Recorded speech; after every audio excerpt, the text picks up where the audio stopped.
Usap. Nah, ini gosap. Ini gosap. 1, 2, 1, 2, 3.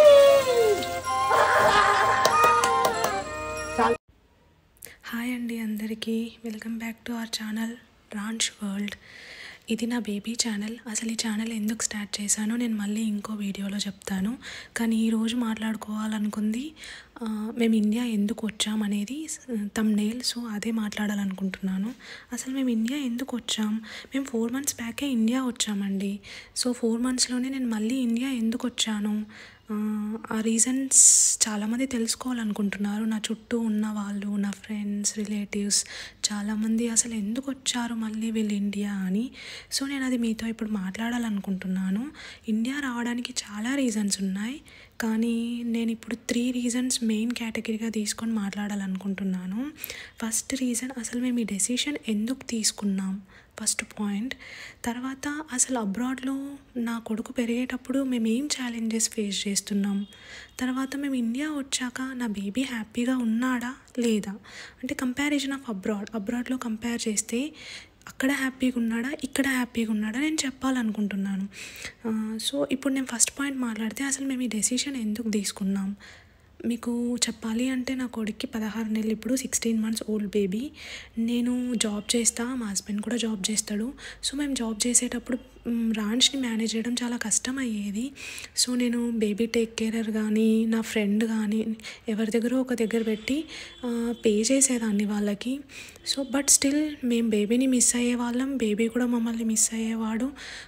మాకు చాలా అనిపించేది, he's happy with everyone. I mean వాడు ఎక్కడున్నా హ్యాపీగా ఉండేవాడు, కానీ we felt like something was missing అనిపించేది. లైక్ ఫ్యామిలీ ఎన్విరాన్మెంట్ లేదు, ఫ్యామిలీ సపోర్ట్ లేదు, ఎమోషనల్ బాండింగ్ లేదు అనిపించేది ప్రతిసారి. సో అయినా కూడా మేము అలా విరాంచ్ని గడుపుతూ వచ్చేసాం. But finally we decided, me and my husband decided we have to do something for baby. I mean మేము ఫ్యామిలీ ఎన్విరాన్మెంట్ ఇవ్వాలి అనుకున్నాం విరాంచ్కి. So we decided we have to go to India. So నేను ఇండియా వచ్చేసాను, కానీ నేను ఇక్కడే ఉండబోతున్నానా, మళ్ళీ యూకే వెళ్ళబోతున్నానా అనేది మాత్రం ఇంకా మేము డిసైడ్ అవ్వలేదు. సో నేను ఇప్పుడే అది మీకు చెప్పాలనుకోవట్లేదు. అది మీరు తెలుసుకోవాలనుకుంటే నా ఛానల్ని సబ్స్క్రైబ్ చేసుకుంటే మీకు అర్థమవుతుంది. I mean new updates. So యాక్చువల్గా living abroad as working parents is amazing in many ways అండి. But when it comes to raising a child, it's biggest challenging అండి. అబ్రాడ్లో వర్కింగ్ పేరెంట్స్గా చాలా కొన్నిసార్లు స్ట్రెస్ఫుల్గా ఉంటుంది. డే కేర్లో బిడ్డని బాగా చూసుకుంటున్నారో లేదో, వాడికి ఫ్యామిలీ బాండింగ్ దొరకదు, ఎమోషనల్ సెక్యూరిటీ ఉండదు, రియల్ ఫ్యామిలీ లవ్ కావాలి అంటే వాడికి ఖచ్చితంగా ఇండియా రావడం ఇంపార్టెంట్ అనిపించింది. అప్పుడు మాకు అర్థమయ్యింది, కేర్ కాదు పిల్లలకు కావాల్సింది, ఫ్యామిలీ బాండింగు, ఎమోషనల్ సపోర్ట్ అని అనిపించింది. సో వాడిని ఫ్యామిలీ ఎన్విరాన్మెంట్లో ఉంచితేనే he can learn something which is most important thing in his life అనిపించింది.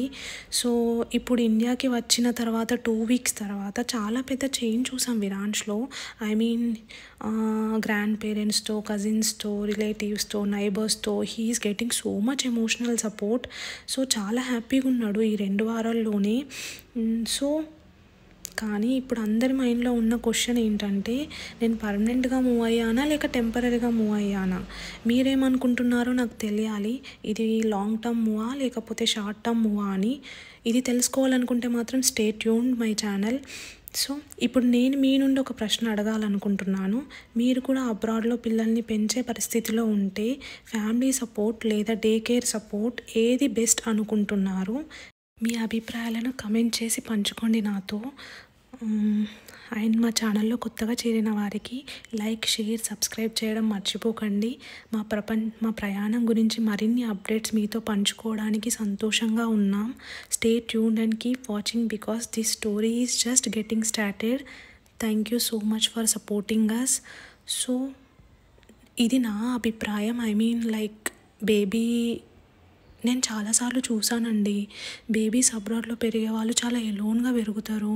వాళ్ళకి అసలు ఫ్యామిలీ ఎన్విరాన్మెంట్ ఉండదు. కొంతమంది అయితే 2 jobsకి వెళ్ళిపోతారు. పిల్లలు అలా ఒంటరిగా స్ట్రెస్ఫుల్గా పెరుగుతారు. అసలు వాళ్ళకి మెంటల్ హ్యాపీనెస్ కానీ, వాళ్ళకి స్కిల్స్ కానీ, వాళ్ళకి లవ్ కానీ, బాండింగ్ కానీ ఎలా డెవలప్ అవుతుందో నాకైతే అర్థం కావట్లేదు. సో అవన్నీ నాకు చాలా భయమేసాయి. సో అందరూ ఉన్నప్పుడు నేను ఎందుకు ఒంటరిగా పెంచాలి నా బేబీని అనిపించింది. So I decided to come back to India. So we are so happy now. Viransh చాలా పాజిటివ్గా ఉన్నాడు, చాలా ఎంజాయ్ చేస్తున్నాడు. విరాంష్ అక్కడ కూడా ఎంజాయ్ చేసే కిడ్డే, బట్ స్టిల్ మేము ఇంకా సంథింగ్ ఇస్తున్నాం అనిపిస్తుంది. సో బేబీ అయితే చాలా హ్యాపీగా ఉన్నాడు. నేను ఇదే పంచుకోవాలనుకున్నాను అందరితో. సో ఇలా మీ అబ్రాడ్ లైఫ్ గురించి కూడా, మీ పిల్లల గురించి కూడా నాతో షేర్ చేసుకోండి కమెంట్స్లో. Thank you so much.